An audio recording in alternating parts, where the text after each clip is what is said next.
It's good to differentiate, especially a new identity, new value, because this is a new team. Yep. This is not the same team that was last year. You guys have you've changed your upper management completely. You've changed your head coach.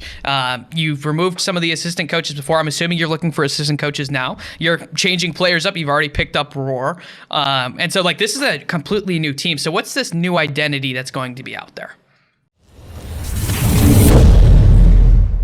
Welcome, ladies and gentlemen, to the Minds of Media. My name is Blake Panashevitz, and today's guest is really a special one. We missed each other by a year at Gladiators. He is a magician, Overwatch coach, having coached many teams in the Pacific and Australian contender scene. He then moved on to be an assistant coach with the Los Angeles Gladiators. Now he is the head coach of the Washington Justice.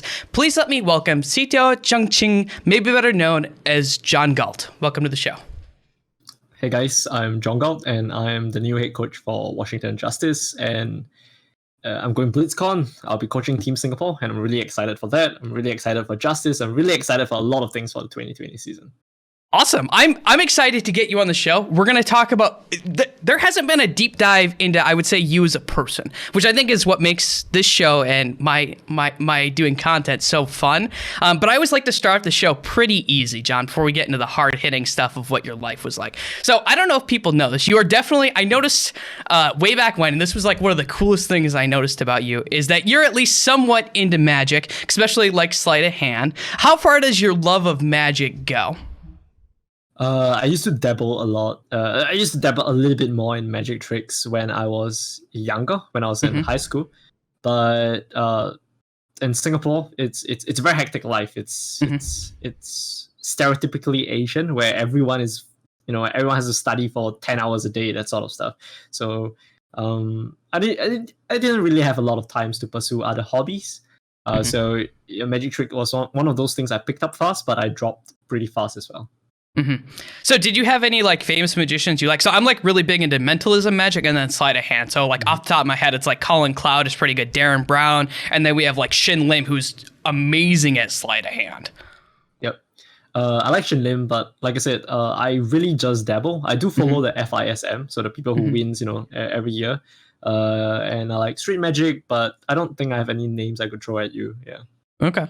So another thing I kind of noticed, and I at least someone who has the same name, is that you're also kind of into art. Is that correct? I think I'm. What do you mean by art? Like drawing? Once again, I dabble. One thing is I dabble in a lot of stuff. I'm letting you know that if these are, do you have a piece called The Impossible Souffle?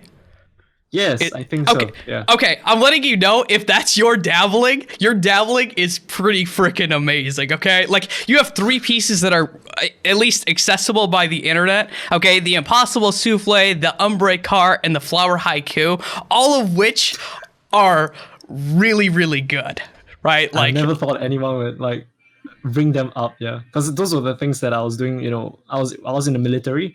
I was trying to find other hobbies, right? And then drawing was something I tried to pick up, but once again, dropped it pretty fast. So I think that says a little bit of what I am like as a person. I pick things up fast and I drop them pretty quickly in search for like the next new interesting thing.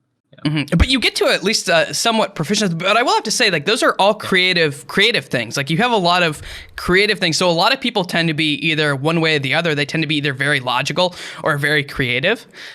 You seem to have at least some access to both, to I would say a fairly proficient level. And I think if you probably pursued them, you could get very good at all of them. So that's kind of something very unique. Has it always been that way for you? I think me and my brother, we come from like a really competitive family, so we like to be good at what we do, and we like to learn things, and we like to be, like I said, we like to be competent at it. But we also know that to get competent at something, we need to spend a lot of time. Yeah. So what we do is we do this thing where we reach a certain level where we're happy with it, and then we'll move on in search of like other things, right? So magic trick, drawing, lockpicking, badminton applies for sports as well. Yeah, and I do like arts a lot, the humanities side, because the last 20 years of my education has predominantly been in science. Yeah. So I definitely wanted to reach out to the other side of the field, which is art, humanities, and whatnot. That's why I read a lot. I do a lot of drawing at a certain point in time, so that I had like a more balanced lifestyle rather than just math and number all day long. Okay, so you mentioned you have at least one brother. Do you have any other siblings? No, just one. Okay, what's the age difference between the two of you? He's 1 year younger. We do a lot of similar things together. People say he looks like me, so we look like twins. But yeah, you don't agree with that, do you? You're like, no, we don't look anything alike. But I think that's like common in siblings. Like everyone say, oh, you guys look alike, and then everyone looks at each other. No, we don't. So different perspectives. Mm-hmm. So, what's it like growing up in Singapore? Right? Where is it like where you grew up in Singapore? I guess I should say. So if you check, every 4 years, there is this thing called the PISA test, where it's an organization that moves around the world, and they test a random 15 years old in math, science, and I think reading. And Singapore, if you check the latest one, I think Singapore was number one. So we're number one in math, we're number one in science, we're number one in reading. So I'm not trying to brag about it, but I think that's one thing that Singapore is known for. We're known as like an ultra competitive state. We spend like billions of dollars on tuition. Every single student is pushed to like the utmost limit. I think our prime minister mentioned that we intended to be a meritocratic state because we are a very small country. So we have no choice. We have no natural resources. We have no choice but to nurture ultra competitive citizens that would go out in the world and be highly competent at what we are supposed to do. So I would say that I grew up in this environment of like ultra competitiveness. Yeah, and maybe in a way it builds who I am as a person today. Okay. So what did your parents do growing up? What did my parents do growing up? As in when I grew up or when my parents grew up? No, when you were growing up. We're not going to go that far back. I mean, if you want to, we can. I'm sure that could be cool too, but that's probably too far back. Yeah, okay. You're not that old. So I think my father is a very strict father. It is a very strict father, and he's the kind of dad that spare the rod, spoil the child. So he's really really big on corporal punishment. So me and my brother, we got smacked to like an inch of our life. I think it's like an Asian stereotype, right? We are known as Asians, Bishans. That's sort of like big threshold racist stereotype. But in some ways, in my family, it's true. My mom and my dad are both very, very, very, very strict on us. They believe in corporal punishment. They believe in good grades. We had to be like top 10 in class, that sort of stuff. So that was how I grew up, right, in the family. What's it like growing up underneath that style? Do you think that's a good thing, a bad thing? I mean, there's definitely benefits to it, but I could also at least in a lot of Eastern cultures, like I heard like things like suicide rates are actually pretty high, and depression and stuff like that. And I wonder if maybe some of this stuff leads to that because you're forced into society. Yeah, so I don't agree with that sort of society. And should I start a family, I definitely am not gonna smack my child to an inch of his life. But I think my country's leadership, the prime minister, the ministers, they would say that the cabinet, they would say that it's practical, it's essential for if you Google Singapore, we are a really really small country. We started from nothing, so they would say that they know that it's uncomfortable growing up in such an environment, but they think that it's necessary. They want if a Singaporean goes to another university, they have to be the top in that, they have to be the top in this field, they have to be the top in that. So there is a lot of expectations. I think I don't think it's healthy mentally, and I agree with you. I think Singapore, I don't think we are a very happy nation. I'm not sure how objectively true that is, but anecdotally, I think a lot of my friends, a lot of us, we're not that happy. I think we are generally successful. A lot of them are getting under like high-paying jobs, but I think generally, I don't think they're very happy people, and I think that's the nature of our country's meritocratic race. Yeah, so. I grew up under parents like that. I think there was one time I didn't fail, but I didn't get good results for one of the tests, okay. Right? What is not a good result? That is a clarification I think is important. Is it like a B? Yeah, it was like a B- or some shit. My father took like this like thesaurus. I think I still have it. So let me just grab it. It's here. He takes this and he tosses it at me. It hits my head, and I'm like, okay, yeah, So that's my parents.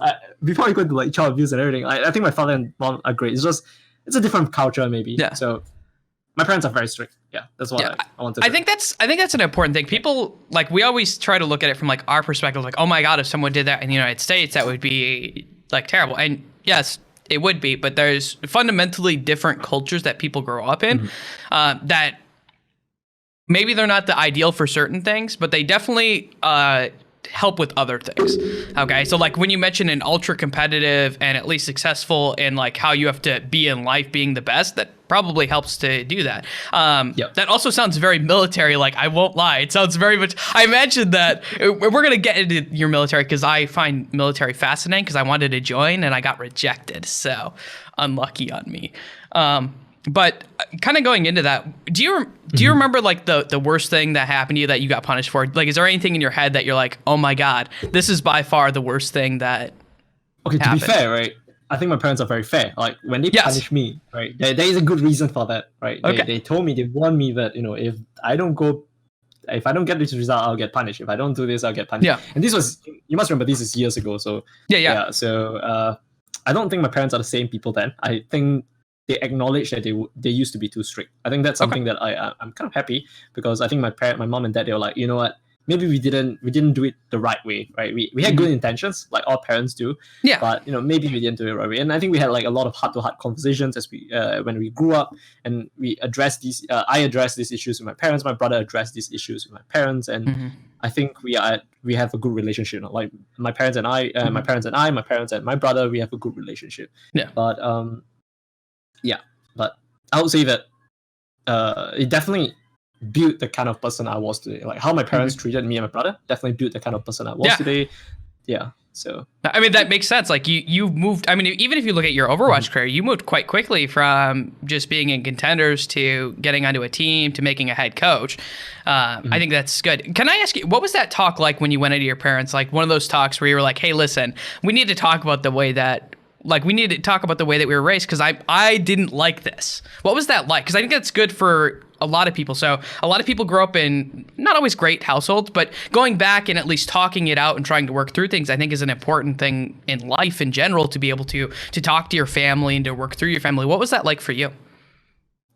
I think it was very cathartic. I think we managed to understand each other a lot better, because one thing about, you know, strict parents is that I don't know how to explain this. When you're strict, you have to slap on a persona, right? You cannot enjoy punishing your child. And I don't think my parents are the type that, you know, like smacking me and they're like, oh yeah, that felt good. You know, I just love punishing my child. No, they're not that kind. They had a purpose in mind. I need my son to not do this ever again. Or I need my son to study harder, and that's why I hate him.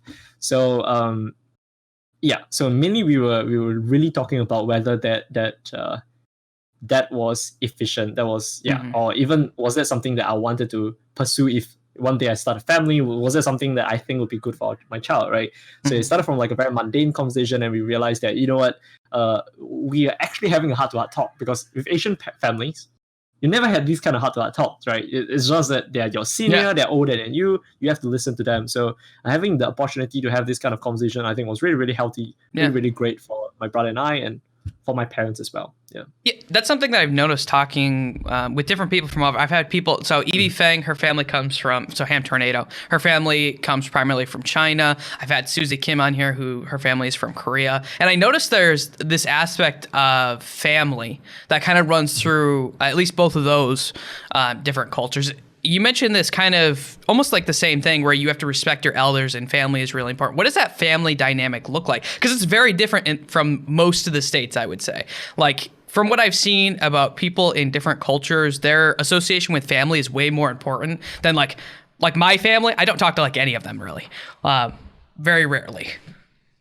So we spoke about different culture, and that is still true, because like I think America, correct me if I'm not wrong, correct me if I'm wrong, but is that like a culture where you turn 18 and you have to like, you should find your own apartment and a place to stay, that sort of stuff? That's very common. I know when I was 18, I moved out and I didn't want to live with my family, and it was like, as far away as I can possibly get, like I will. Stigma with living with your family, right? That sort of stuff. So in Asia, there isn't such a stigma. Like you're seeing. If you leave a family, it's like a normal thing, because one thing, housing is really expensive, like really expensive, and in Singapore, housing is controlled as well. So you can't even own a house unless you're married. So like our government has like very strict policies. We have like a declining birth rate because we are developed countries. Developed countries have declining birth rate. We have like a really low birth rate. So the government has policies where if you're not married to someone, you literally cannot own a house, that sort of stuff. So because of like smaller policies like that, and this is true across Asia. There are similar policies across Asia, and housing is really expensive, that sort of stuff. That means that we don't have that expectations where you have to move out of the house the moment you turn 18, right? Most of the time, a lot of young adults, they stay with their parents to a pretty significant age. I'll say like 30, 35 until they get married, they move out of the house, and then the cycle repeats, right? Yeah. Let me just give me 1 second. I wanna. Yeah, go ahead. I want to change the thermostat. You making it colder or warmer? Colder. So it's really hot in Singapore. It's like 105 Fahrenheit. So yeah, and humid too, isn't it? It's like ridiculously very humid. I know when I first moved to LA, I was so happy because the weather there is like perfect. It's very dry. It's dry because I came from where it snows like 200 to 300 inches a year on average. Oof. So I was just dealing with like there was literally times where the snow would be higher than your house, and so it was like I moved to LA to get away from that. Also during our summers, it also gets like 90 with high humidity, so it's like you get like 1 month of good weather. That is insane. Yeah, that is insane. So it's like huge on the spectrum, right? Yeah, it's from one side to another. Yeah, it's actually it's not as cold as some places. Like I think Chicago's way colder, but LA has perfect weather. But the people in LA are very different than people everywhere else. That was my biggest issue with That's LA. Pretty cool, right? Because like even in America, there's different cultures, even within states. Yeah, throughout the entire country. That's awesome. Yeah, I think the first question I asked like David and Tim when I moved to America was like a political question. Because I was like, is there any difference between red belts, red states and blue states? Like all that kind of questions. Because I thought it was really intriguing that because America is such a big country, there's a huge difference between states, right? And the way people think, like you guys have different leaders as well. Like each state has like a governor and stuff like that. I thought it was really, really intriguing. Yeah, so actually I was going to ask you about politics. What are politics like in Singapore? Because obviously the United States is, some people would say we're going through a turmoil type of, because obviously Donald Trump, a lot of people don't like Donald Trump and some of the stuff that's kind of happened. What are politics like in Singapore? So we have like a leading party that I don't think they've ever lost once. So I think some people call it like a benevolent dictatorship. Okay. Some people describe it. I don't think our leaders like that title. I think they're very competent because even though it's a one-party system, what happens is this party, they pull like the top scholars of the field and then they put it back into like the governmental system. So yeah, if you're a top scholar, like if you're a top student in Singapore, right, you're the top of the top in a very competitive society, it's highly likely you want to pursue the civil service. So using this cycle, our leading political party generally has the smartest or the smartest youth of the country, and it goes back again and again. So I think we have fair elections, but it's not easy to win them because all the smartest and brightest people are in one single political party. That's kind of cool, huh? So you do have fair elections. That's awesome that they kind of pool all of that. I wish that we did that, to be honest. It would be, I think things would be a lot different. It's funny you mentioned like the different states. If you actually look at the states, like there are certain areas in those states that are completely different too. So like a lot of times like cities tend to be a lot more democratic on average, but then like outside rural populations tend to be a lot more red. So even like within like a red state, if you look at like some of the cities, they'll be completely blue. So it's kind of weird how that happens. So that's pretty cool. Yeah. Yeah. So we have an interesting system for that. Go ahead. One question. This is really just to satisfy my curiosity. Does a red state ever change to blue state or vice versa? There are swing states. So that we call them swing states. So yeah, so like there's a couple states, like Florida's a good example. I think Florida's one of the ones that has went back and forth. I know Michigan occasionally has went back and forth from being red to blue. Like I think when Obama was elected, we voted for him for Michigan. But then I think Donald Trump won our state. It's also weird because it's not by population. It's by electoral college. And the electoral college in itself is a very weird system because it's set up differently in states. Yeah, it's like each state represents a different. Yeah, yeah, but you would think with all the representatives that maybe they would like do a percentage. So like if 60% of the population wanted him, maybe it would be like 6 and 4 would vote that way. But it's not always like that. Sometimes it's just all or nothing. It's whoever's the majority, all of the votes go towards them. Some of them they do split them. It's very odd. How they do it. Like, and laws in the United States are also weird. Like, I can talk about laws in the United States because there are like some that are states. So like therapy is one I always bring up with esports teams because everyone talks about sports psychologists and like there's a ton of issues with that in itself. But one of the major issues people don't seem to realize is that if you're a therapist, I'm just going to say therapist because it's easier. Therapist licenses are state-based. So if you travel with a traveling season that is going to be happening here soon to Texas, guess what? That therapist cannot work with your people in Texas because it's based on where the location of the client is. So America is like made of multiple countries. With kind of, laws, something like that. Some of them are federal, where it's across the board. So across like for some of them so like for example, weed is illegal federally. Okay, like marijuana, it's illegal federally, but in certain states it's legal. So, which means that I know if a federal agent arrests you, they can still charge you federally, but you can't be charged by a state agent. I know it's whack. I can see a lot of like loopholes and a lot of like interesting arrows pointing, this area, that area. Yeah. When you start delving into that stuff, it is annoying. That's what it is. It's just annoying. So looking at your life in school, obviously you had very stereotypical Asian parents, you said. So I'm assuming that they really wanted you to push school. Did that allow for like did they push like other extracurricular activities too? Like any sort of sports, debate, speech, anything like that? They didn't push me towards that regard, but I was in, there's an expectation. Well, it's not an expectation. It's literally compulsory for every student in Singapore to pursue one co-curricular activity is what we call it, CCAs. So all of us must take up one activity. So mine was debates. I also was in hockey, floorball. I think that's about it. So sports, badminton, table tennis, debates for one. Yeah. Okay. Did you like those aspects, or were those just things you like? Did you do the same thing where you got to a proficient level and then you just quit them too?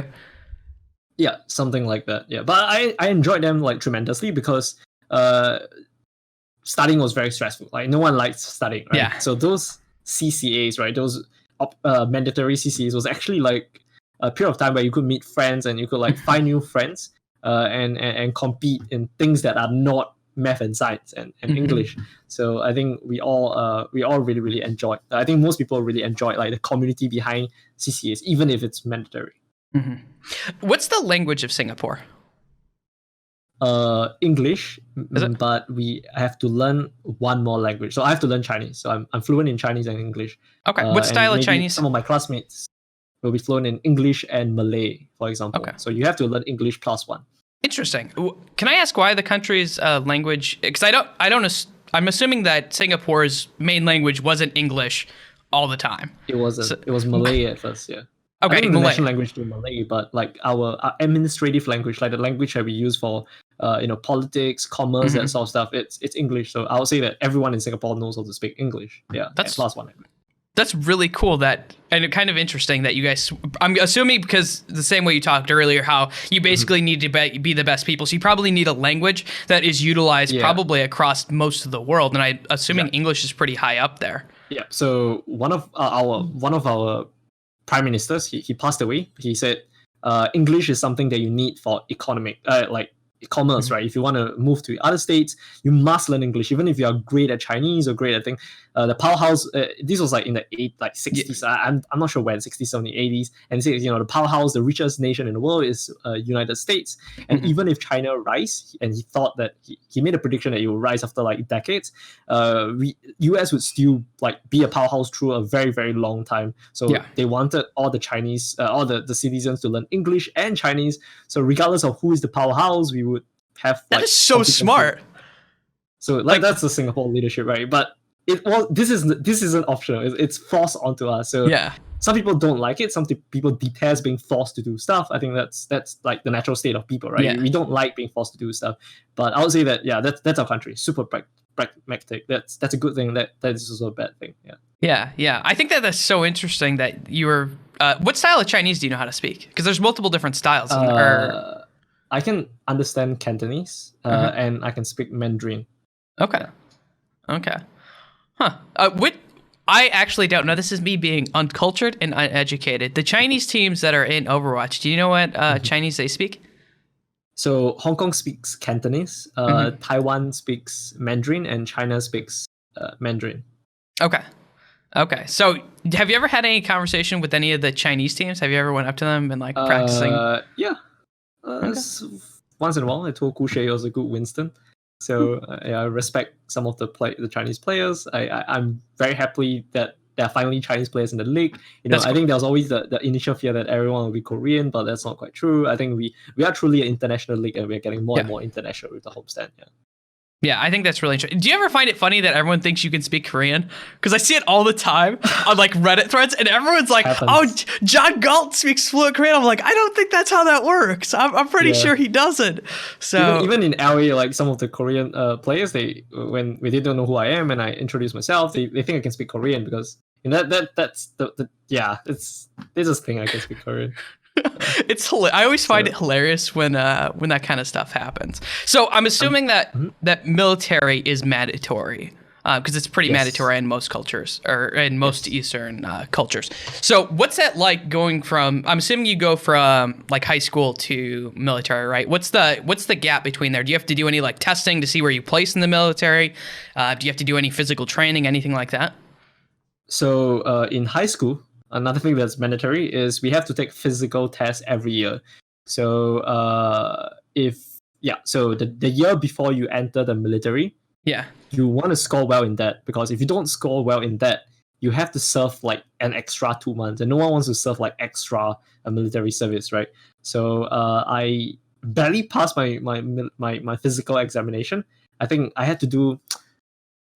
had to do like at least one pull-up to pass, and I was like, I need to do one pull-up, and then at the end of the day, I managed to train myself to do at least one pull-up, so I managed to skip the 2 months. And then alongside with the physical test, we needed to go for like health tests to make sure that we are fit. If you have any medical issues, they will put you to a more administrative duty. I think Korea has the same thing, so you won't be in the combat side of things. And the last thing is you have to do like this IQ test where they find out whether you're fit for command, basically. Yeah, so you have to do three sets of tests, right? Interesting. And so the health test, the physical test, and if you fail any of those, you get an extra 2 months. If you fail the physical one. Okay. Yeah. So the health and the physical are different, right? The physical is how fit you are, but the health is like you could be unfit but still healthy. Okay. Yeah, you could be obese but still healthy. I can relate to that. I can relate to that on my doctor says I'm healthy. I'm working out now, but soon we will be fit and healthy. Yeah. I actually lost. So after I don't know if you put on weight during the season. I know that my first season I put on a ton of weight, like 60 pounds almost. I'm a very bad stress eater, so that is how I deal with things. So, but I lost all of that, so it's been That's good. Awesome. Yeah. Yeah. Being So healthy and being fit is always great. Yeah. For, I think it's really important. Physical, but for the mind as well. Yeah.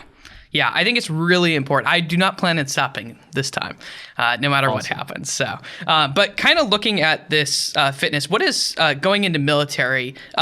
You obviously took your test. How did you do on your test? And what did that mean for where you got placed in military?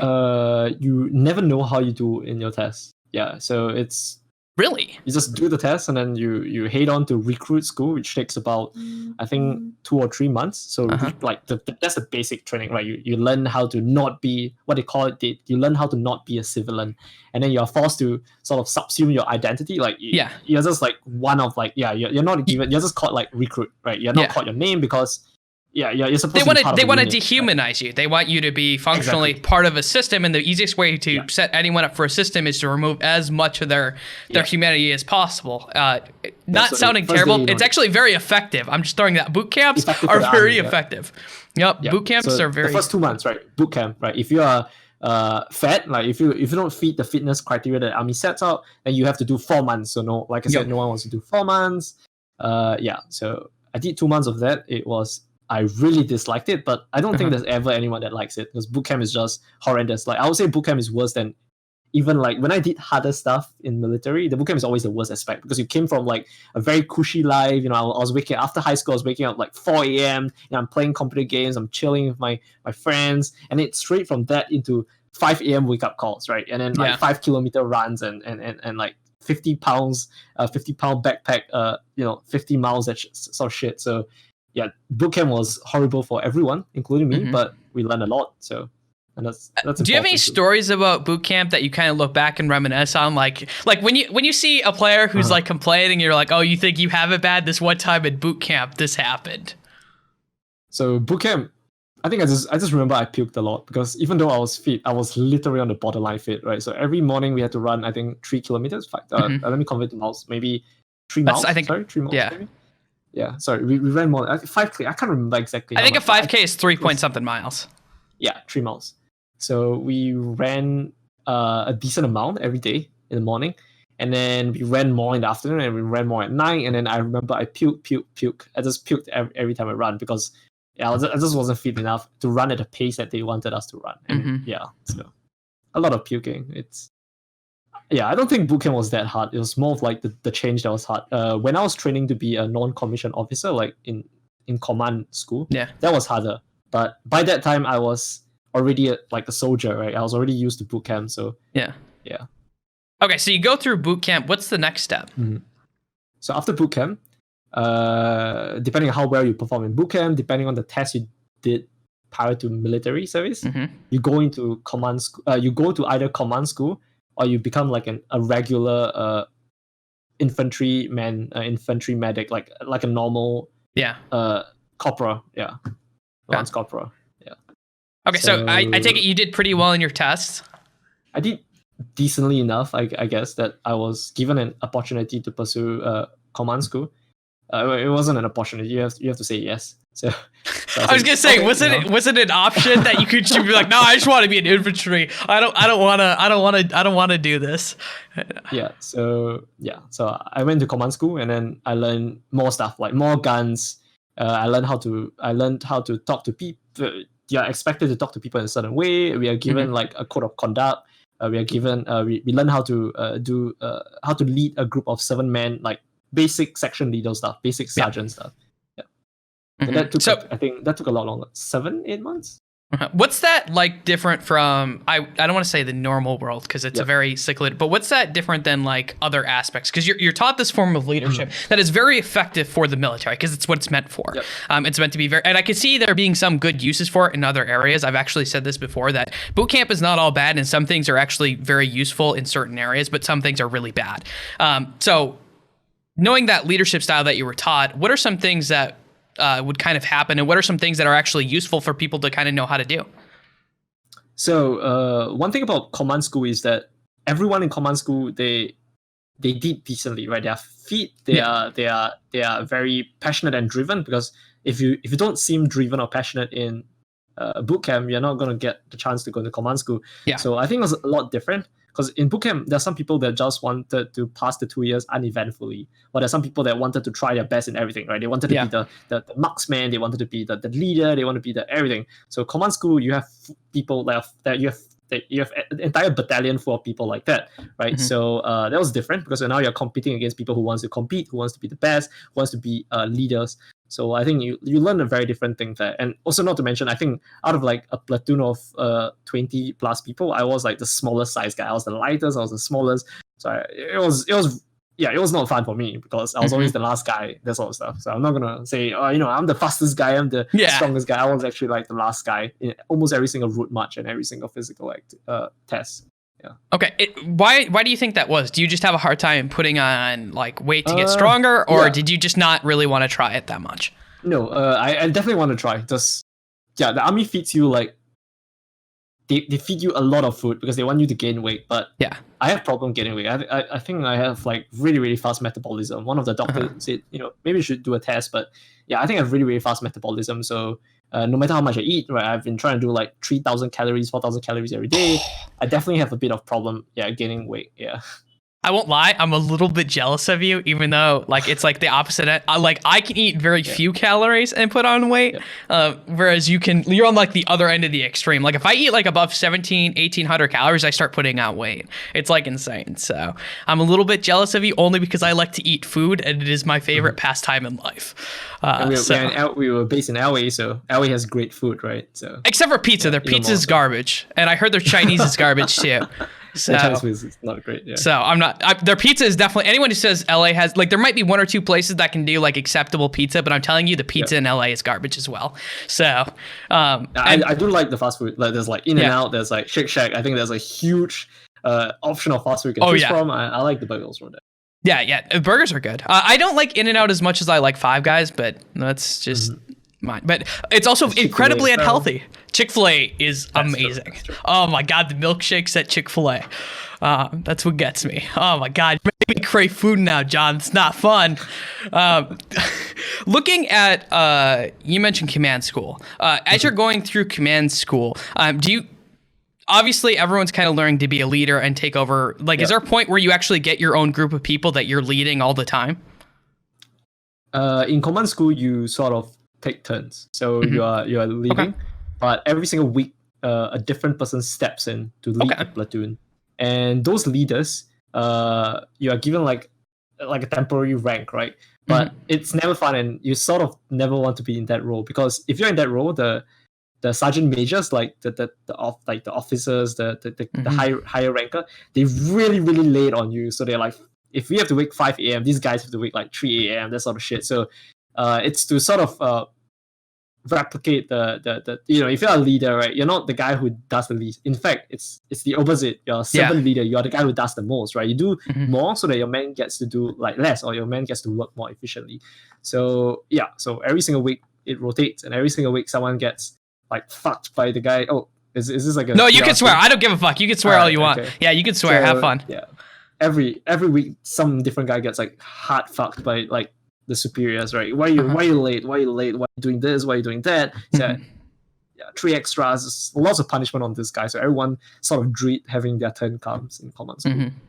Yeah, I actually think that's a good thing to learn. I always talk to, I've talked to different coaches about this before, like modeling. Like, you should be always, any behavior you ever want someone else to do, you need to model it better. Like, you need to be like the priming example of this thing, so that way people are more apt to buy in and do it. Because if you can't, so exercise is a good one. Like, everyone's like, oh, players should be exercising. No, everyone should be exercising. If you want players to exercise, literally everyone needs to do it. Coaches have to exercise as well. Yeah, and if the coaches don't exercise, right, and aren't showing out there doing it, then why would the players ever want to? How do they know it's important, right? Because if you say it's really, really important, it's so important for work-life balance, and it's great mentally, but then your players are asked to do that, and they're like, as a coach, you are also stressed out. You have a lot of work to do. So work-life balance and your mental state should be as important as us, right? So why are you doing it? They start to suspect, implicitly, maybe you just don't believe in the concept. It's just making them do it. So that's a big part of leadership.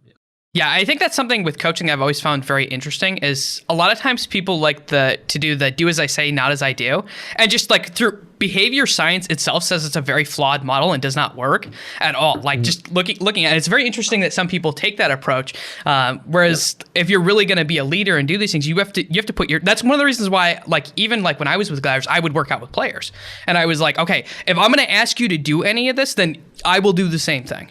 Okay, if I expect you to be emotionally stable, I will show you what that is like and how to do that, and I will model that behavior, because it's really important to do that.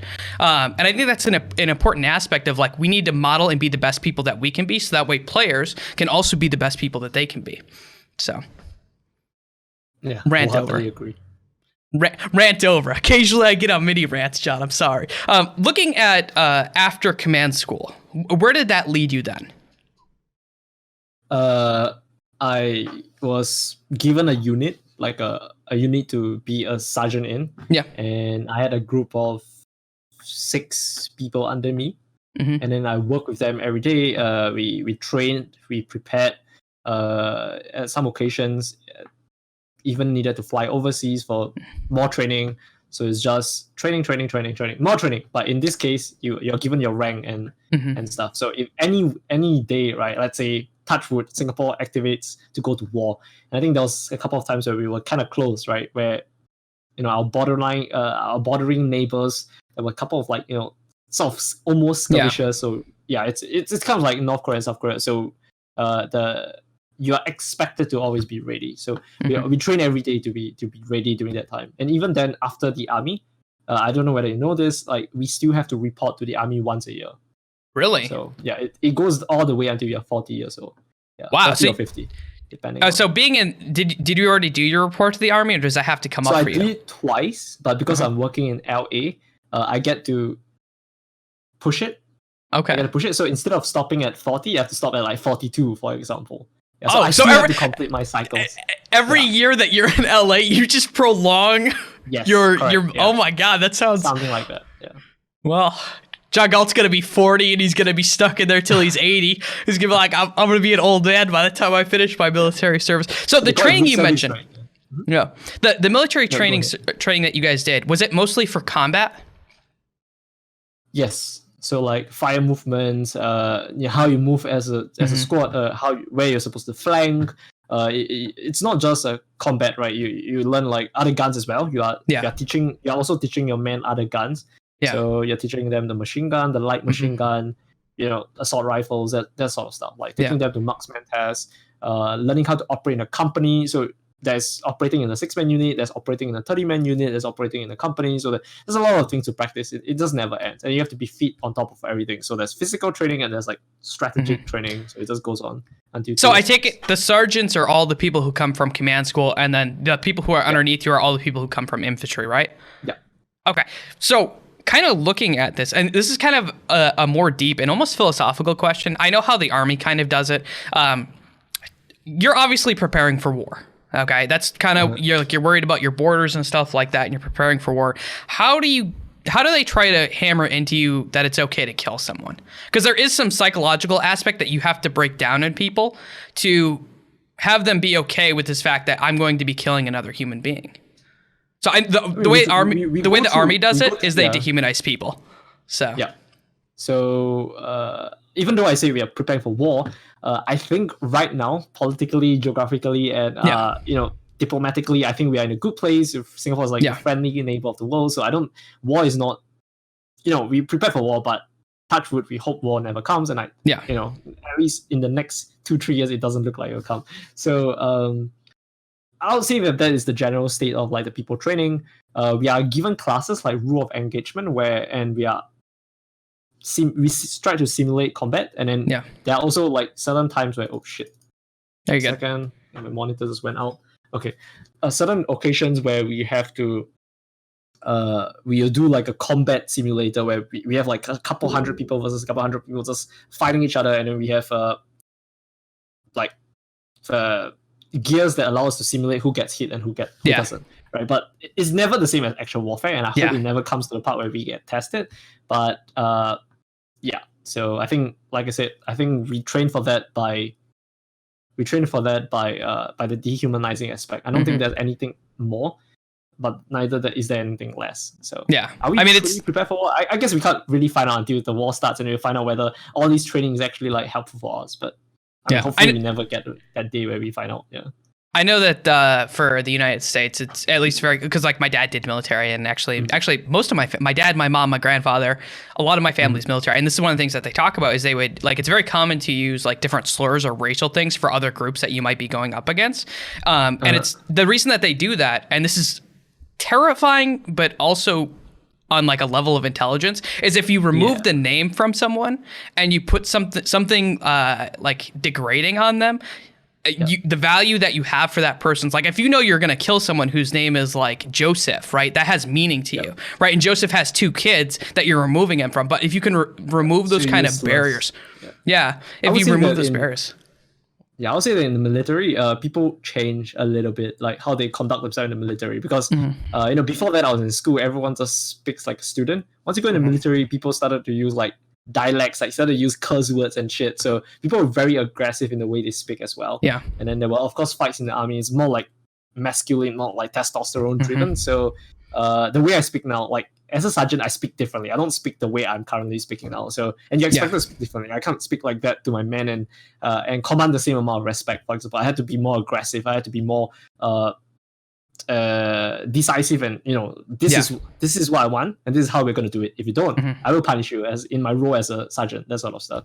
So you have to play a role, and that role has certain responsibilities to it. One of the things I want to talk about is kind of roles, because obviously being a head coach, is very different, I would say, from being a sergeant, and I do not think you can look at those in the same way. And I feel like people who do, you are probably going to do. I'm not going to go into like my players and go like, hey guys, stand at attention. Yeah, it's not going to happen.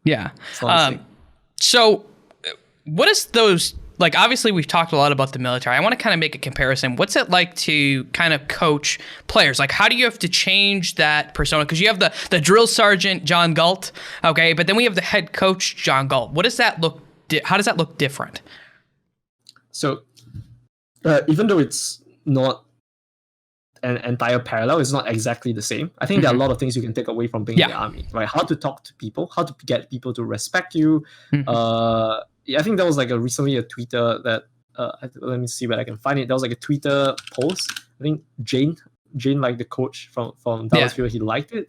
So, for example, right, I'm just going to read it out. Is the true measure of how good you are as a small unit leader. So this is a military manual.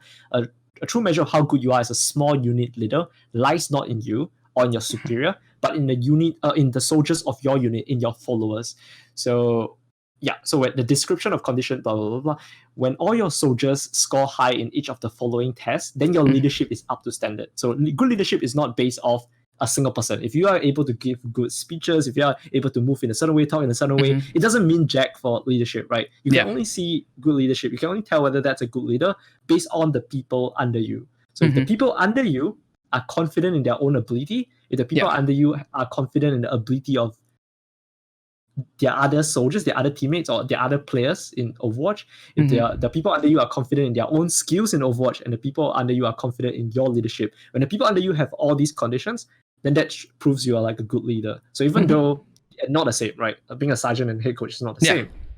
You definitely learn stuff that you can take away in the head coach position, right? How to talk to people, how to talk to people one-on-one, even hopefully, I'm not really talking about my role as a head coach, but right now, but I'm thinking back to Gladiators. Even if, say, a head coach needs to chastise someone or criticize someone, even how you criticize people, it needs to be done in a very specific way. It needs to be done in a manner that your players learn from it, and your players are not going to think that you're just being unfair, right? Yeah. And you don't want it to be damaging either, right? Like, you don't want it to be that. I think that's the hardest part, is like, if you're going to like, I always say, I don't like to use chastise. This is my weird psychology person. I always like to say that it's good to set up consequences for actions, and especially if those consequences can be known beforehand. Like, the more that you can do that, like, these are the consequences for certain actions. You almost mentioned your parents. I think that's an extreme example of throwing the book, but you knew the consequences, and so you know the actions that you have to take. I think that's probably the best way, because then it's a choice on the person whether or not they want to change their behaviors around. Yeah. So they know it's fair, right? You don't want to play it, or anyone for that matter, at the end of the day, if you think that league is fair, because they set out everything for you, right? They tell you that if you do this, this is going to happen. I expect you to do this. You should do this. And you agreed, like, even beforehand. What do you think? You think that's fair? And then they go, yes, right? So everyone has to be on the same page, right? Yeah, I think that's super important. Like, getting everyone to understand what the rules are, what are the consequences beforehand is huge. For like a team and working with the team, and I'm very excited to see what Washington does with you in leadership, because I greatly like some of those philosophies there. I think they're going to be very beneficial. So kind of looking at command school, you were in there, you had your unit after command school, you were doing all of this training. Did you basically just do that for like a year and a half? Yes. Okay. Military is 2 years, so we trained for a year and a half, but yeah. So at what point did video games come into your life? Like, what point in your life did they actually become important? Like, highly valued? I've always played video games, but we are restricted from using the computer. So I would say that my brother and I, we are not great gamers. Because I think if there's one thing that sets apart, that shows professional gamers are professional gamers, is that they spend a lot of time on video games. So If you look at like some of my past full interviews, this is a similar question I ask people because there's normally a point in their life where the amount of hours they actually put into the game drastically increases, and it's normally between the ages of like I don't know, like 14 and 17 tends to be like the big age group that I see with most players where they're like, okay, I went from playing this like 3 or 4 hours to now I'm playing it as much of my time as I can possibly get into it. Yeah, so like if I like a lot of the Gladiators players, they are good at multiple games. They're good at League of Legends. They're challenger in League of Legends. They're top 500 in Overwatch. Some of them are also like really high rank in Dota and many other games, right? But that comes, I would say, at a cost. But that they spend a lot of time. Sharpening their skills in that game. So for like Shaz or whoever, right? They have like thousands and thousands of hours in Call of Duty. That doesn't include League of Legends. They have thousands of hours in League of Legends as well. Blah blah blah.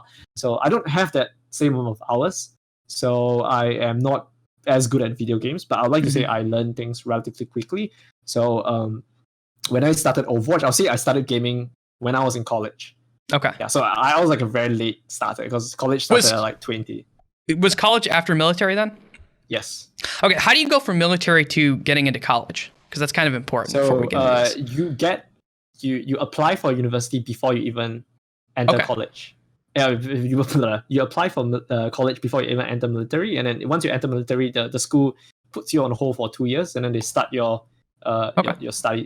It's all like grouped up in one program in Singapore, right? Because everyone knows that you are mandatory military. Yeah. Okay, that makes a lot of sense. So, what did you want to? Okay, do you pick like specific degrees when you're 18? Like when you're applying for school? It's exactly the same as any other country. Okay. How do you like especially after 2 years of life experience? What do you do if you don't like that choice that you made back when you were 18 and not as intelligent? Then you're fucked. Okay, that's what I was That happens a lot. That happens so much among my friends, right? They start studying and they realize, wait a goddamn minute, like I hate this degree, I hate my life, that sort of shit, right? But they're earning like 4K a month, they're earning 5K a month. They're like, doesn't make any logical sense for me to about reverse that and take up another degree. So I think most of them are contented financially, but I don't think they are very, very happy. But then again, I don't think this is like a Singapore thing. I think this is like a global thing. So I just wasn't sure if you could change or if people routinely change, because I know it's pretty common. I changed majors. I changed majors 3 times. So I went from like psychology to like music, sound design to music education, back to psychology 4 times. Okay, and I was like, by the time I went back, I was like, okay, I'm fairly confident. But that took me like 3 years. I was not educated enough in knowing what I wanted to do for my life for like 3 years, and I could just see like 18, you sign up for something, you go do military, you get out, and like, oh, I have more life experience, I know what I like in the world, and now you're stuck in an engineering degree for 4 years, and you're like, kill me, please. Yeah, you're kind of stuck in it though in Singapore. There's a lot of expectations. It's a lot of like, it's not easy to switch degree. It's very, very, very hard. You have to have a good reason, this sort of stuff. So yeah. Okay. So a lot of regret in that field. So you signed up to be an engineer, okay, and I believe you were, is it an electrical engineer? I think that's, okay. So when you get out of college, or when you get out of military and you're going to college, did you still want to be an electrical engineer? No, I did not like, I think me and Shafar shared this. I think Shafar was actually okay with his degree, but because we both did electrical engineer, but I hated the degree. I don't think the degree was for me. Yeah, I like engineering as a concept, but I'm not. I think this is a new thing. Maybe for people who are not so accustomed to engineering. Engineering, there are many different sectors, right? There's like electrical engineering, there's materials, engineering, there's chemical engineering. Yeah. So I like engineering as the concept of like building stuff and everything, but I don't like the pedantic aspect of, I want to build stuff. I don't want to look at the nitty gritty part of everything. And I think electrical engineering is like the most nitty gritty of all the engineering. So there's some stuff in electrical engineering I like. There were a lot of things I didn't like. So yeah. So I actually went to weirdly, I have a psychology degree from an engineering school, which is odd. But I knew a lot of engineers, and my girlfriend's an engineer too. And so that's why I knew a lot of engineers who started as engineers and they didn't want to be an engineer by the time they were done. So it's a very common thing going in. So you mentioned you start this engineer degree. What was it like to do a degree that you didn't particularly like, and how long did it take you before you were like, I don't want to do this? Okay, so one of the way I I won't say sort of escape from all the high stress in doing something I didn't like was I invested myself into Overwatch, right? Because Overwatch just came out 2016. I started playing a little bit with my friends, and I realized that I wasn't that great a player. I wasn't that low rank. I think some people think I'm platinum, but I'm master. I picked at 3.8k. So the latest season I'm at 3,800. So I'm still like, I'm not trying to brag because I know there are a lot of people better than me. I'm about maybe top 3% of the server. So I'm decent at the game, but I'm definitely not going to be anywhere close to like Shaz LA Gladiators player, right? So so Overwatch, started playing a little bit of Overwatch as a player, and I realized that I could spot mistakes, and I wanted to teach my friends not to make those mistakes, but I wasn't as great a player. So I felt, wait, you know what? Maybe I'm better as like someone that teaches people that points out other people's mistake, be the guy that pull the team together, sort of like the leader, right, the captain, or the coach. So at first, I went from a player to a captain of a team, and I realized that, wait a minute, I think it makes more sense for me to be a coach because the things I want to do, want to teach, right? So I transited into coaching, and then there I was in coaching. Okay, that makes sense. You start coaching, and you I was going to ask you if Overwatch was kind of the way you escaped that electrical engineering, because that's what it seems like. That was definitely, I would say. It is. So we were kind of talking about your start of the Overwatch career, how you're in this electrical engineering degree that you don't particularly like, and then Overwatch kind of comes out and you start coaching it. At what point did you think I can escape my electrical engineering degree to coach Overwatch? When I was offered LA Gladiators, that was like the first serious conversation like I had with my parents, right? Like, okay, you know what? Yeah, maybe this isn't for me. Maybe I could pursue. Maybe I could pursue eSports instead. Yeah. So that's pretty far in, right? Like, and you had coached contenders teams, so I'm assuming you were going to school and coaching contenders teams then at the same time, and it wasn't even a feasible option. Did those contenders teams pay perchance, or were they all? Nope. Okay. Yeah. Okay. One of them sort of like a very, very small pittance, like so small that I don't think I could say I was getting paid. Yeah. Okay. Okay. It was like an internship almost. That's how internships are in the United States. Sometimes you don't get paid for them. Actually, it's very common for you don't get paid for them. So so it wasn't even an option until you made it to did you have any other contenders teams, like in either NA contenders or EU contenders, offer you like full-time paying gigs? No, because the time zone didn't work out when I was studying, right? Because I restricted myself to mainly Australian contenders and Pacific contenders because the time zone was way more feasible. Okay. Which one do you think was better for you coaching? Like, which one do you think you learned more about? What do you mean? Which team? Yeah, like either Australia or like, because obviously Australia, both of them have very small like populations, right? Like as far as like players. Does Australian have more players that are of higher skill cap? Did you learn more playing for Australia, or did you learn more playing for? So my first contenders team was from Pacific contenders. I was very, very new in my role. I was making a lot of mistakes, both strategically and in the leadership aspect. So I was respected, not in terms of my competency, but just in terms of how hard I work. Okay. So I think I learned a lot. I learned a lot because I made a lot of mistakes. So I learned a lot in Pacific contenders. Okay, so I moved on. Oh, go ahead. Yeah, go ahead. Yeah, then after that I went to Australia contenders. We got second place. I managed to apply the mistakes I learned from Pacific contenders, and I implemented it into the Australia contenders. I wanted to be more of a leader, not just someone suggesting strategies. So I wanted to be someone that, hey, look, this is a strat we're going to run. We have to run it. So I learned how to be a little bit more decisive, maybe how to talk to the players, how to at the end of the season, I hope they look to me as like, this guy is a leader who led us through this season, rather than this guy was just with us, offering us some tips on how to play out the season, which was more of what happened in Pacific contenders. Okay. So at what point do you think, okay, content creation might be a way for me to get known? Because you had to have that thought when you were making content, right? Like, because no one's...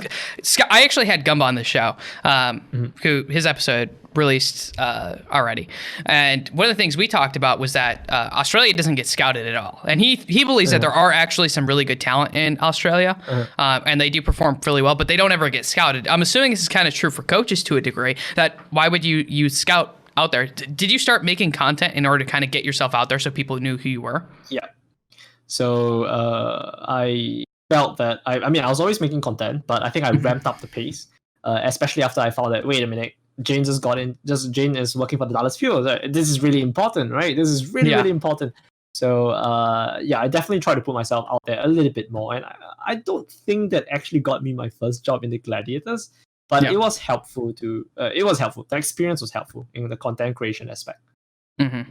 Do you think that everyone should kind of look towards making content? I don't think it gets you a job. I will say that. I don't think making content gets you a job, but I do think it helps people at least know who your name is. Yeah. And I think that's important. So, that's super important. Yeah. So. I think, I definitely highly recommend content creation to coaches and players and anyone for that matter. So I think that is something Overwatch solidly needs. I think it's good for them. The only thing it's not good is probably for your sleep, because it takes a lot of time, right? If you have to be a good coach or a good player, plus the content creation aspect, that's going to take a lot of time out of you. Yeah, I can speak from doing content now that it does take a lot of time. A lot of time. It does. Well. It does. I find it very rewarding though, so which kind of helps. I find it a lot of fun. I'd almost rather make content than play games now. That's the point where I am. I'm like, if my choice is to play games or like record one of these, I would first of all, I love recording these because I get to like pick someone's brain for like an extended period of time. So it lets me socialize. The best thing is when you upload whatever content or you stream, and then people interact with that content, and you're like, you know, it pays off. Right? It's not just like an isolated thing outside that only me know of it. People are interacting with it. People are finding value in it. That's when it really, really, really awesome. It's really, really awesome. Yeah, I would agree 100%. So you start coaching contenders teams. What was the process getting into Owl? Did you know that Owl was going to happen for you? Were you one of those people who was like, I'm going to make this happen no matter what? Not really. Yeah. I was like, you know, if it happens, I'm going to give it a shot, because, you know, I don't want to graduate from engineering and be stuck in like a 9 to 7 job, and I'm at my table and I'm thinking, shit, you know, I was actually coaching contenders. Maybe I could have just continued the path, and maybe it would have led me to Overwatch League, or maybe it would have led me to something I would have been happier. But so I decided to, you know, send in my resume to Gladiators, and the funny thing is, my resume wasn't even accepted by Gladiator. So that was like a single filter, right? The manager had like a filter, and then there was like DP, right? DP had to see it and had to say whether it was good or bad, and then pull you in for interview. And then apparently all the resumes, mine was like cut at the start, and then mine went to like freaking like spam or some shit. And then David went through the ones that were recommended to him, like NA contenders and EU contenders, right? Because I'm like a no-name from like smaller region then. Yeah. So and then I think David said, okay, all these guys are not great. At least he told the team manager, these guys, I'm not impressed by these guys. We need more guys. We need to widen the net. And then that's when all the other entries, right, all from all over the place came in. So so because Gladiators had like an open coaching application, I submitted it. I didn't get a response, and then, you know, I was kind of lucky in that, you know, my thing, he widened the net, and then my slip through. Yeah. So I feel like that almost jumps to like the discussion about scouting then. Yep. Like, do teams scout effectively? Because, like, very realistically, if they would have done their original scouting, JohnGalt would not exist in Overwatch League maybe you would now this year, but last year you wouldn't have. If they wouldn't have opened up that search and started taking other like applications. Yeah, it's hard because you need to spend a lot of time with a coach in interviews, not just in analysis, but also in like speaking to him face to face and whatnot. And because it takes so long, probably multiple interviews by multiple people, by your GM, by your head coach, by, you know, other people, because you want different perspectives, right? That to even after like all these tests, all these filter, and then the coach comes out and you go like, oh, this guy fits what I need him to do for our Overwatch team, our Overwatch League team. That takes so much time to ascertain that this guy is the right fit, right? So one guy maybe takes like dozens of hours just to say that this guy's a yes or this guy's a no, and then you multiply that by so many other coaches, and you realize that it's not very efficient, but it's something that you have to do to construct a good coaching roster. So people don't. Some people don't know this, but there actually isn't like dedicated scouts there might be a couple for a couple teams. I don't know about them. So if there are some, I don't know about it. And from what I've heard, for most things, there are not dedicated scouts. What happens most of the time is the coaching staff, after they finish their grueling season, then has to take the time to try to scout out talent. And I mean, let's be real. After the first season, you're exhausted, you're tired, you're ready for a break, and now on top of it, you have to be like, okay, we're not done yet. We now have another month, 2 months, 3 months of scouting that we now have to try to find out who these people are. Do you think that that's going to improve and that will help with this? Because right now it seems like that's probably the biggest problem, is there actually isn't anyone who is dedicated and knows what to look for in order to scout talent, either coaching or players for that matter. I think some teams do have scouts. I'm pretty sure Seoul Dynasty do have like scouters. And I think they have done pretty well. The contenders team are like...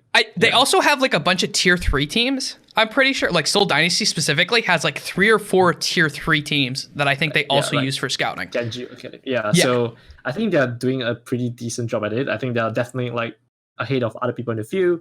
But as to... Because when you do things like that, you need a lot more resources as well. You need to spend money, right? You need to spend time. You need more like logistics involved in that regards. So so I think some teams know that they bring value. They're just not sure whether it's cost efficient. So if Seoul Dynasty does really, really well with the new players they get this year, because I know they are getting rid of a lot of the players, or they're putting a lot of players on the free agent market. So if Seoul Dynasty does really, really well with the new talents that they acquire, I think that may push other teams towards a more proactive scouting direction. So this is an interesting question, and it's almost more of a philosophical question. There's obviously the fact that this is an entertainment industry, but then there's also the competitive nature of this, okay? Yeah. Some people would argue that you're maybe arguably better, like for an ROI, to take less, not necessarily the best skilled players, just keep your costs low and have them do moderately well, as well as do good marketing, versus being like a team like Vancouver Titans, which buys out all of Runaway, which probably cost a pretty penny, right? Or San Francisco Shock, which also cost a pretty penny. Like, as a head coach, are you only worried about the competition, or does it come in there where you're like, hey, listen, we do have a budget we have to worry about. We want you to do the best you can with this budget. But arguably, if someone has more capital than the other person, they can just buy out other teams. Like, in my head, that makes sense. Yeah, so I don't think anyone can say... because I think there's too many variables. I think that's well, like you put it out well, where there are teams that are going the marketing aspect. There are teams that just wants to win and they buy the entire runaway. There are teams that wants a mixture of both. But no one knows where is the most efficient line, because to do that they need to know first what they want. And I think a lot of teams, even in ownership aspect, I think the ownership sometimes they're not too sure. They're not too sure what they want. They're not sure whether they want to turn a profit in the next 1 year. I think maybe Boston is trying to do that, which means that that's why they're moving the direction they are. If there was any team, I would say Boston. Yeah, it would be Boston, right? But there are some teams that they're like, you know what, I want to win, but I also want to have like great marketing. But somehow there needs to be a line drawn. So I think a lot of owners, they ownership group, they're not sure where the line is. So every year, they might go in a different direction, and they might change from a year to year basis. So like, the rumors that Valiant is going to go full budget might mean that they're going to change in a different direction because they think that it's more appealing to the ownership group. Yeah. So it's hard to say which is best. I think it probably needs a couple of years in the field. They see their ROI, they see whether it's worth it, etc., etc. Do you worry that teams are too short-term thinking ever? That they're only worried about like the immediate year versus like a long-term goal? Because like, let's say that you wanted to build out a huge marketing thing. If you're changing what you're planning on doing every year, like it's okay to make little changes, but if you're making like massive changes, like let's say Valiant goes full budget, like is been rumored. Okay, that's a drastically different approach to what they were doing before, and it's hard to tell whether or not something is like, is this actually a successful model, because you don't give it enough time to arguably fill out and kind of show promise there. I mean, the problem is that esports is a very volatile industry, right? I'm confident that, and I'm not trying to be a doomsayer, but I'm confident that that esports is going to do well, because every year there's exponential growth in esports. But which game is going to do well, right? It might not be Overwatch. I don't want to be the pessimistic guy, but it might not be Overwatch. It could be League of Legends and CS:GO. League of Legends is on its 10th year, right? So because of this risk nature, in that everyone wants to invest money in the esports that's going to last for 10, 20 years, that comes out with multiple iteration and multiple have like very, very successful competitive scene. That makes it so that everyone's thinking on a year-to-year basis. You don't want to think 5 years down the road, because one of the oldest esports in the esports industry is League of Legends, and they're only on year 10, right? They're only on, not even year 10, but year 8. No, I thought they were more than that. They just hit their tenure. This is their tenure. Because they had that huge... of the game, right? But esports-wise, they're a little bit younger. Yeah. So, but CS has been around a long time. This is pretty old, So I think CS, they could do that, and which is why you see a lot of players in CS that have been in the industry for a very long time. I'm pretty sure some of their contract probably is longer than just like a year, but they could do that because the game has been here for a long time, right? So that's a little bit of it has been shown that it has been relevant for a very long time. But Overwatch is a new game. It's a new kid on the block. And it's there's a lot of risk. There's a homestand. There's a new thing. Yeah. So I can see why the ownership group is thinking more of like a year-to-year basis. Yeah, that makes sense. So going back into we talk about like CS and having very long-standing players. Okay. Do you think that will happen with Overwatch? Because the thing that worries me about Overwatch and like older players is that the game changes so much. And while like there's actually studies on reaction speed doesn't actually go down after like a certain age. It's like 0.05 milliseconds a year. But like your values and your motivations do change as you get older, which might be honestly a bigger factor than like reaction speed. Everyone likes to go to reaction speed, but I actually think like as you get older, you're thinking, oh, maybe I want to do something else besides playing 15 hours a day on video games. So do you think that age matters in Overwatch, I guess? I think Overwatch is probably one of the games that it matters for. Yeah. Okay. A lot of Overwatch is about there's a lot of communication in Overwatch, and the communication tends to be quite complicated, where you have to deal with game plans, address game plans, and then unlike in different maps, right, you might even play different characters, different strategies. So there is a lot of communication. It's not like CS:GO where you hold an angle. There's still comms in CS:GO, but a lot of it is it's a little bit more intuitive, especially since CS:GO has been around for a long time as well. So everyone has played each map like thousands of times. So the comms structure in CS is definitely a lot different from like the comms structure in Overwatch.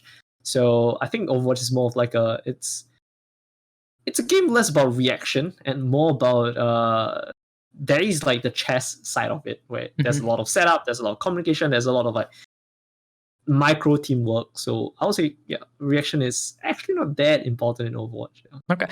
Do you worry about meta changes a lot? Like, I mean, obviously you can't know, but as a good example, I think like MKL, when I had him on, who previously was with Washington when Wizard Jung was there, he mentioned that basically they weren't expecting GOATs to last as long. How do you build for this idea that quite literally the meta could shift one day and you're playing a different game?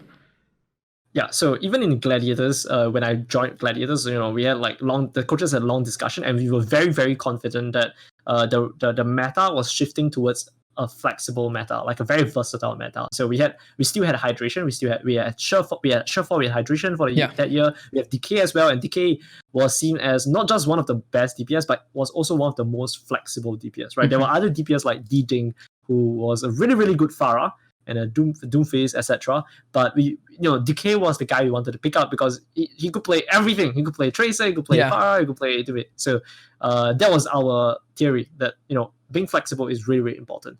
So I think maybe Justice maybe a couple. I'm not sure because I don't have knowledge of what happened this year. I only came in at the end of it. But I would say maybe even if they say they weren't expecting GOATs to last that long, I think maybe they prepared wrongly. Like they didn't look at they didn't look at all the options they have on the board. Otherwise, they should know that Blizzard patches for the last few years have been very volatile. Right? Yes. A meta could last for a long time. And it has generally lasted, like Mercy has lasted for a really long time. Multiple metas have lasted for a really long time. And when it changes, sometimes it does it really abruptly and it changes to a totally different thing. So you really need players that are willing to learn, that really love the game and are willing to play rank and just grind out different characters, right? And also inherently flexible players that enjoy learning. And that was something that we prioritize in Gladiators, or we try to prioritize in Gladiators. That's something I'm still trying to prioritize in Washington Justice. Yeah. Okay, what do you guys want people who look at Washington Justice, what do you want them to say about the team? If there's like one ideal or value that people can pull from the Justice team, what is that ideal or value? I have a lot, so it's kind of hard to say. You can give me more. Give me more. Let's go through because obviously it's good to differentiate, especially a new identity, new value, because this is a new team. Yep. This is not the same team that was last year. You guys have went through. You've changed your upper management completely. You've changed your head coach. You've removed some of the assistant coaches before. I'm assuming you're looking for assistant coaches now. You're changing players up. You've already picked up Roar, and so like this is a completely new team. So what's this new identity that's going to be out there? So First of all, I want the team to be a family. And I think that me and Lin, we share very, very similar vision for the team. We want to be close. Yeah. Regardless of whether we go the mixed team direction or like a fully Western team direction, I want everyone to speak to each other. And I have plans in how I want that to happen. Because Gladiators, I think in many regards, we were close, but we weren't as close as I think the coaches liked, right? There was always like, that's one of the disadvantages of a mixed roster. It's hard to communicate our intents, right? There's always misunderstanding, etc., etc. So it's something that I don't want to see in Justice. I really want Justice to be a family. And secondly, I want Justice to be a really, really aggressively smart team. I'm a coach that believe in like aggressive gamers, right? I want to head into a match against the number one team, and I don't want the players to be afraid. Right, that's the kind of rationale I want, and I have plans for that. Interestingly, there was something I had. That was a problem I had with the Singapore team. At first, they were really scared, and then I did some. I helped them along the way, and then I think team at least in the region. So that's something I envision for the Justice team. I want them to feel like a family. I want them to be really aggressive, and I want them. Lastly, and I think most importantly, I want them to have fun. I think that is really important because I think there's a lot of people that sort of burn out, in Overwatch. That I see Twitter posts every day, and that's if you want to talk about, I wouldn't mind talking about a little bit of burnout here. At least my theories on it, and kind of gauging like what are your theories on burnout. I've always took burnout is a compilation of like your stressors in life that you have versus like things that de-stress you, right? That's the best way to kind of look at burnout. And when your stressors get above the things that are like, as you mentioned, fun is something that kind of makes everything kind of better. You end up hitting burnout, and after a certain period of time, you can't really come back for it. What is your outlook on burnout, especially with the traveling coming up next season? A lot of people I'm worried about traveling, to be honest, and how it's going to affect people. Because I remember how grueling it was in season 1, and I imagine it was pretty grueling last year with your practice and stuff. How are you going to manage all of that? Are you going to look at maybe doing less scrims and trying to make those scrims just more effective? What's your outlook on, I guess you can't probably go into details of that because that would give other people an advantage, which makes sense. But what is your outlook on like managing burnout?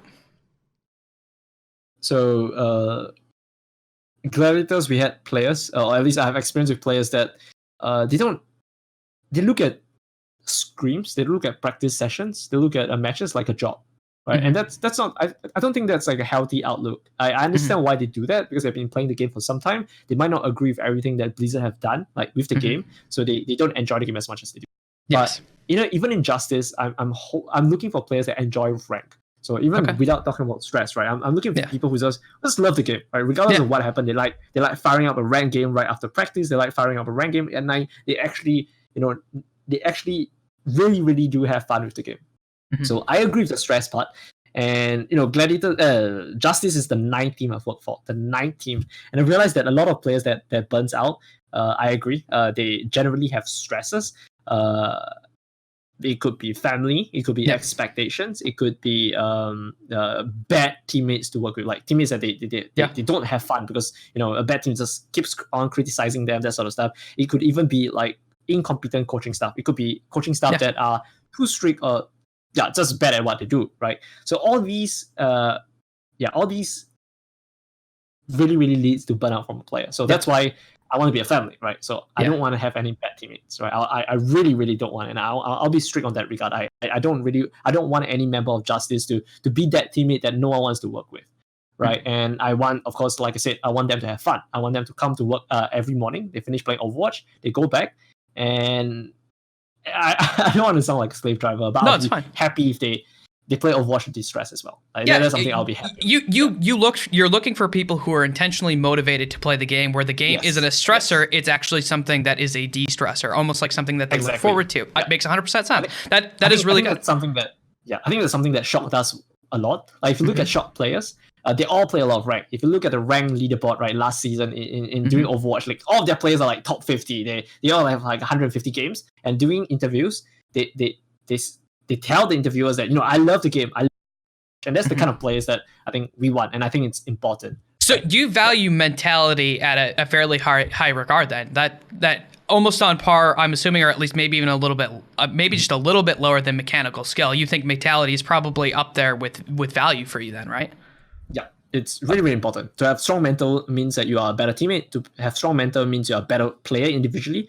To have strong mental means you are able to go through stresses, because you're going to be stressed. Like it's a very intense environment, right? But you'll be able to go through this with more discipline. You come out of it,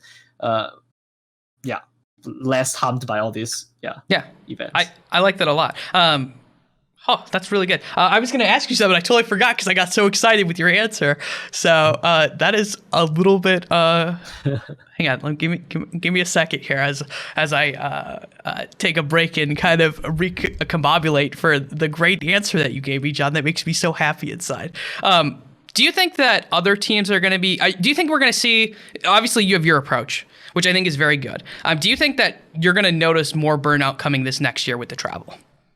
Yes, definitely. I think a lot of players are already tired from the last season, and a lot of players that were tired last season were already tired from the previous season, right? And then every season is from a season straight into a World Cup, and there's generally very little rest. And not only is there very little rest, I think players are generally not good with how to rest. That sounds weird, like knowing exactly how to relax, right? Yeah. But they don't. Like there was a player in Gladiators, chess, right? He said if there's no screams, he feels weird, but when he screams, he does get tired, and that's a great attitude to have in a player. But I'm definitely worried that players like that, they work every day. They're so used to working, they don't know how to relax at all. So they just go straight into the next day. It just accumulate, and then at the end of the day, they're like, shit, I'm so burnt out. I hate the game. I hate everything about this game. And then of course they naturally, maybe retire for the season. Yeah. I think that I think it's going to be a big issue, and I'm actually really worried because it's like we haven't seen anything yet, and actually in esports in general, we haven't seen anything like there hasn't been that many like suicide attempts, and that's what worries me the most, to be honest, is we haven't seen it yet. I think there's been a couple cases in Korea that have happened for League of Legends, but it hasn't been a ton. But I think as soon as that happens, like the dynamic around this burnout discussion goes from being how do we prevent it to like, oh shit, it's already happening and it's like in the forefront. And that's what terrifies me the most, kind of going in there. So that's why it's so paramount that the players have to, have fun. That's why I say it was like the most important thing. Even in like when we are trying out players, I mentioned that you guys have to have fun, right? That I keep repeating it at the start of every day of trials. I want the player to know, Korean, Western, whoever, that's one of the most important things that I think Justice holds dear. And I think that was also like maybe definitely one of my flaws in Gladiators. I don't think I managed to drive the players to have fun. I thought I was I feel like I'm a competent strategic coach, but I felt that I didn't sufficiently make the player feel that they want to play the game. And that is something I think I was experimenting a couple of things with Team Singapore. When I started coaching Team Singapore, it's kind of off topic, but when I started coaching Team Singapore, a lot of people were burnt out. They weren't playing the game. And I think we created a few things, like small little things, like mini games. I make mini games. I play with the players. Nice. I started ranking myself as well, because I was telling them, guys, I'm not a good player. I don't want to see anyone being less than 1,000 SR between my SR and your SR. You guys have to be that sort of stuff. So small little jibe, talk to the players, and I think a lot of them are ranking more now, and it's like a small little competition. We even have like this thing ongoing. The highest SR at the end of like the week, they get an LA Gladiators hoodie, which I have a lot of. So small little things like that, I think really, really helps with the players. Yeah, and it means a lot to them.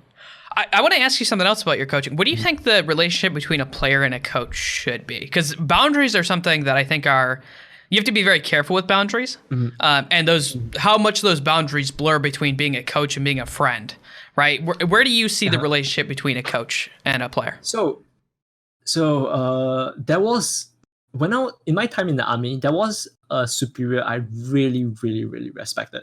This guy, I felt like this guy was a disciplinarian. He wasn't afraid to punish a soldier when the soldier made a very bad mistake. Yeah, but he was a very, very fair person, and he was a very empathetic person as well. Even after he punished you, after, he will listen to your tech, and he would go, you do understand why I'm doing this, right? That sort of stuff. And he knew when to be stern, he knew when to be empathetic, and I think that's a very, very hard line to draw, right? Because if you're overly nice, as high as it says, sometimes players, sometimes soldiers, they take advantage of that. Yeah, you right? get manipulated. But exactly, you get manipulated. And it's I mean, it even happens in, like, parent baby relationship. It's kind of human. It's kind of human nature. If we can nature. push the bounds, we generally will. Yeah. So so if I'm too overly empathetic, that's not great. But if I'm overly strict, then the players are not going to see me as a guy that actually listens to their problem, right? So I would say that I understood how important that is from the start, and I went through, like I said, Justice is my 9 team, but I Team 1, Team 2, Team 3, Team 4, Team 5, Team 6, I was just failing. Even now, I'm not a master at the craft, because it's a very hard craft to master, right? But it's something that I'm aware of the importance, and it's something that every single team, different team I go, I try to change something that I thought I did wrong in the previous team I worked with. So I think I'm a little bit better. I'm confident I'm a little bit better at knowing when to draw the line between how strict I want to be and between I want to still be a listening ear to the player. You want to be like someone that they respect enough to come talk to you about issues, but understand that you're going to be fair and consistent with any sort of consequences for the actions that they do. Yeah, well put. Yeah. It's my job to reiterate those things in good, clear ways. Also, I used to teach people how to do stuff like that, which I thought, like parents, I used to actually teach a parenting class. And so that was one of the things about being a parent is if you're too loose or you're too nice, you're actually hurting your child. But if you're too hard, you're also hurting your child. It's finding that actions have consequences and you need a balance there. And so that's really good. So you're going to be going to BlizzCon with Team Singapore. Obviously, Singapore does not have as much talent even in the player base. How do you guys think you're going to do in a BlizzCon? Is it more of a let's all just have fun? We're going to go there. We're just going to have fun. That motto you won there. We know that maybe we're not going to be the best team. If you upset people and actually won the entire thing, that would be probably like the best promotional marketing material you could ever have going into Washington. But what's your guys' goal going into BlizzCon? Yeah, so we want to go there and upset people. Yeah, we are practical. We know that we're not going to go like a Team US and Team Korea. They're so bad at the game. It's just going to crash them easy. Everyone's rational, right? But we think we can pull off some upsets. It's a little bit to do with luck as well, because the current system of the BlitzCon makes it hard for. It's a little bit RNG because I think it's single elims. So yeah, if you face like a strong team on the onset, then maybe you get eliminated. But I think. I'm confident we are one of the stronger teams there because of what I've seen in scrims, because of the things we have worked through together. We are improving day by day. We went from one of the weaker teams in the Asia Pacific region into being able to scream like strong Korean teams and being equal. So I don't want to raise everyone's expectations, but I would like to say we are a very dangerous underdog for the World Cup. Cool. So I have one last question for you. This has been I've enjoyed my time. I don't know if you've enjoyed. If you did like your time, I'm sorry. It's too bad, John. It was really fun. Yeah, it was really fun. Great question. So I have one last question for you. It's arguably the hardest or easiest, depending on who you are. You've had the experience being on this show. It's been long and fun. If you could see anyone be on the show, the criteria, they have to speak English, because I do not speak other languages and I'm uncultured. And they can be involved in YouTube, streaming, eSports in some capacity. Who would you like to see on the show? If you pick someone I've had, I'll let you know. Jin or Arrow. Those are good picks. Okay, cool.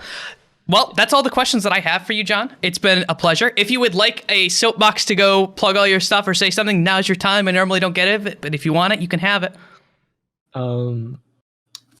Support the Washington Justice. We will be a good team. We are going to be a good team next year, and we are going to blow your mind. Okay, I think that's a good ending note for everyone out there. This has been The Minds of Media. My name is Blake Panashevitz, and until next time, I hope you all have a wonderful day.